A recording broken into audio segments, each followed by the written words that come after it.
Mike Conley suffered what sounded like a pretty gruesome injury, but it looks like he'll be out about 5 or 6 weeks from this point on, and that necessitates a look at what the Memphis Grizzlies will do without Mike Conley in the lineup, and that's the subject of your second trend.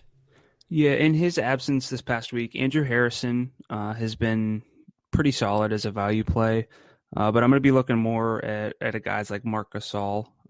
Prior to Conley's injury, the Grizzlies had an offensive rating of 102.8 and a defensive rating just north of 103, a pace of 92.1 possessions per 48 minutes, an effective field goal percentage of 47.3%.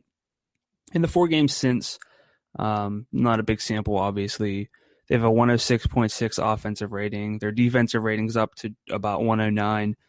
Identical pace and effective field goal percentage of 49%, so a little bit more efficient. But again, small sample, not a huge shift either way based on the sort of catch-all efficiency marks.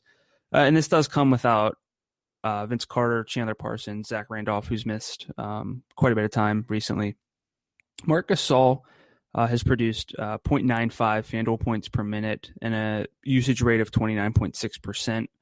With Conley on the floor this year. Without him, he's up to 1.17 FanDuel points per minute. He had a triple-double last night.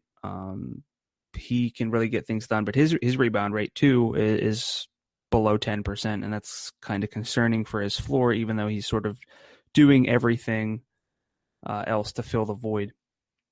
As for Zach Randolph, his usage rate is pretty astounding. 37.5% in 165 minutes without Mike Conley on the floor so far, 1.1 FanDuel points per minute.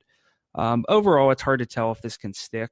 The 4 teams they've faced since Conley's injury, Toronto, who are 16th in defensive rating, and then Orlando, the Lakers, and Pelicans, who are 4th, 28th, and 12th, respectively, in defensive rating. So 2 kind of middle-of-the-pack teams, 1 solid team, 1 weak team.